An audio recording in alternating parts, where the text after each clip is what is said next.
आज Poonam love marriage करके अपने पापा के पास आई और अपने पापा से कहने लगी, पापा मैंने अपने पसंद के लड़के से शादी कर ली है। उसके पापा बहुत गुस्से में थे, पर वह बहुत सुलझे हुए शख्स थे। उन्होंने बस अपनी बेटी से इतना ही कहा, मेरे घर से निकल जाओ।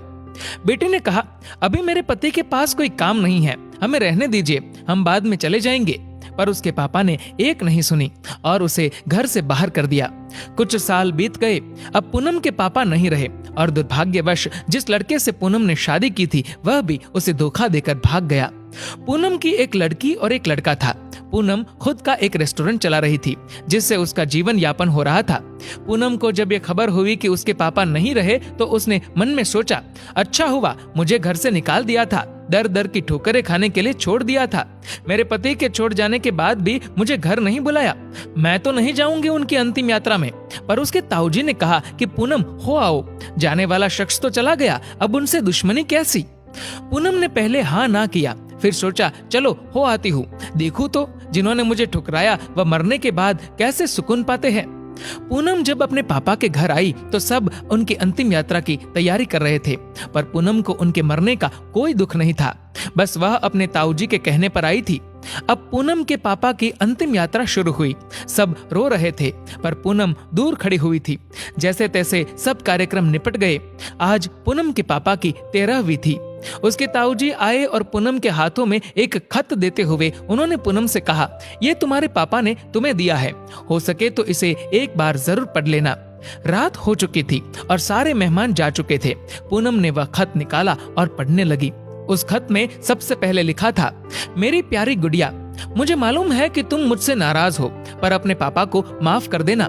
मैं जानता हूँ तुम्हें मैंने घर से निकाल दिया था, तुम्हारे पास रहने की जगह नहीं थी, तुम दर दर की ठोकरें खा रही थी, पर मैं भी उदास था। तुम्हें कैसे बताऊं? याद है तुम्हें जब तुम 5 साल की थी तब तुम्हारी माँ हमें छोड़कर चली गई थी।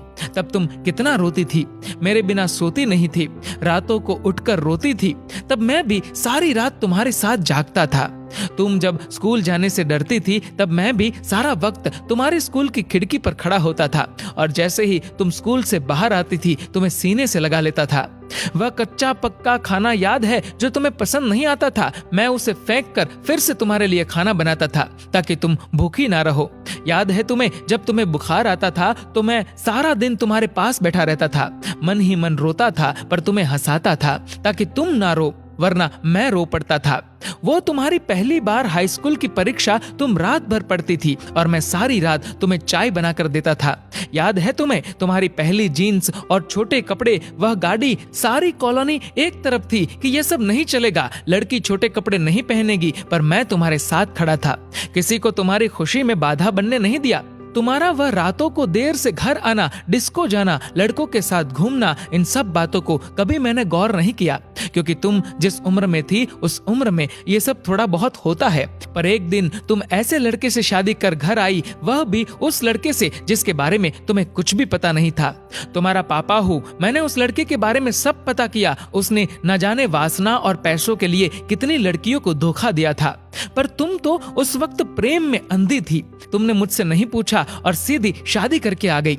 मेरे कितने अरमान थे कि तुम्हें डोली में बिठाऊं, चांद सितारों की तरह तुम्हें सजाऊं, ऐसी धूमधाम से शादी करूं कि लोग बोल पड़े कि वह देखो शर्मा जी जिन्होंने अपनी बच्ची को इतने नाजों से अकेले पाला है।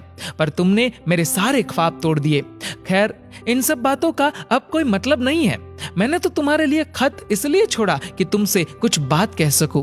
मेरी गुड़िया, अलमारी में तुम्हारी माँ के गहने और मैंने जो तुम्हारी शादी के लिए गहने खरीदे थे वह सब रखे हैं। 3-4 घर और कुछ जमीनें हैं। मैंने सब तुम्हारे और तुम्हारे बच्चों के नाम कर दिया है। कुछ पैसे बैंक में है जो तुम बैंक जाकर उसे निकाल लेना। और आखिर में बस इतना ही कहूंगा, मेरी गुड़िया, काश तुमने मुझे समझा होता। मैं तुम्हारा दुश्मन नहीं था, तुम्हारा पापा था, वह पापा जिसने तुम्हारी माँ के मरने के बाद भी दूसरी शादी नहीं की। लोगों के ताने सुने, गालियां सुनी, न जाने कितने रिश्ते ठुकराए, पर तुम्हें दूसरी माँ से कष्ट ना हो इसलिए खुद की ख्वाहिशें मार दी। अंत में बस इतना ही कहूंगा, मेरी गुड़िया, जिस दिन तुम शादी के जोड़े में घर आई थी ना, तुम्हारा बाप पहली बार टूटा था। तुम्हारी माँ के मरने के वक्त भी उतना नहीं रोया जितना उस वक्त और उस दिन से हर दिन रोया। इसलिए नहीं कि समाज, जात, परिवार, रिश्तेदार क्या कहेंगे, बल्कि इसलिए कि जो मेरी नन्ही सी गुड़िया सुसु तक करने के लिए सारी रात मुझे उठाती थी, पर शादी का फैसला लेते वक्त मुझे एक बार बताना भी जरूरी नहीं समझा। गुड़िया, अब तो तुम भी माँ हो। औलाद का दर्द, खुशी क्या होती है, वो जब दिल तोड़ते हैं तो कैसा लगता है, तुम अब महसूस कर सकती हो। लेकिन मैं ईश्वर से प्रार्थना करूंगा कि तुम्हें कभी भी ये दर्द ना देखना पड़े। एक खराब पिता ही समझकर मुझे माफ कर देना मेरी गुड़िया। तुम्हारे पापा अच्छे नहीं थे जो तुमने उसे इतना बड़ा दर्द दिया। खत यहीं समाप्त करता हूँ, हो सके तो मुझे माफ कर देना। और खत के साथ एक ड्राइंग लगी हुई थी जो खुद कभी पूनम ने बचपन में बनाई थी, और उसमें लिखा था, आई लव यू मेरे पापा। इतने में उसके ताऊजी आ गए। पूनम ने उन्हें रोते रोते सब बताया, पर एक बात उसके ताऊजी ने बताई। उसके ताऊजी ने कहा, पूनम, वो जो तुम्हें रेस्टोरेंट खोलने और घर खरीदने के पैसे मैंने दिए थे, वह मेरे नहीं थे, बल्कि तुम्हारे पिताजी ने मुझसे तुम्हें दिलवाए थे। क्योंकि औलाद चाहे कितनी भी बुरी क्यों ना हो, माँ बाप कभी बुरे नहीं होते। औलाद चाहे माँ बाप को छोड़ दे, माँ बाप मरने के बाद भी बच्चों को दुआ देते हैं। दोस्तों, पूनम के पापा को सुकून मिलेगा या नहीं मुझे नहीं पता, पर उस खत को पढ़ने के बाद शायद सारी जिंदगी पूनम को सुकून नहीं मिलेगा। आखिर में बस इतना ही कहूंगा कि लव मैरिज करना कोई गलत बात नहीं है, पर यदि इसमें आप अपने माताजी, पिताजी को शामिल कर ले तो अच्छा रहेगा। क्योंकि पत्थर से पानी निकल जाता है, वह तो माँ बाप है ना, कब तक नहीं मानेंगे। हर पिता की एक इच्छा होती है अपनी बेटी को अपने हाथों से डोली में विदा करने की। हो सके तो उसे एक सपना मत रहने दीजिए और सदैव अपने माता पिता का आदर करे। दोस्तों, इस वीडियो को लेकर आपकी क्या राय है नीचे कमेंट करके जरूर बताएगा। और अगर आपको ये वीडियो अच्छा लगा हो तो इस वीडियो को लाइक करेगा, शेयर करेगा ज्यादा से ज्यादा लोगों तक। और ऐसे ही और भी इंस्पिरेशनल वीडियोस के लिए सब्सक्राइब करें हमारे यूट्यूब चैनल को और फेसबुक पर फॉलो करें हमारे पेज को। धन्यवाद।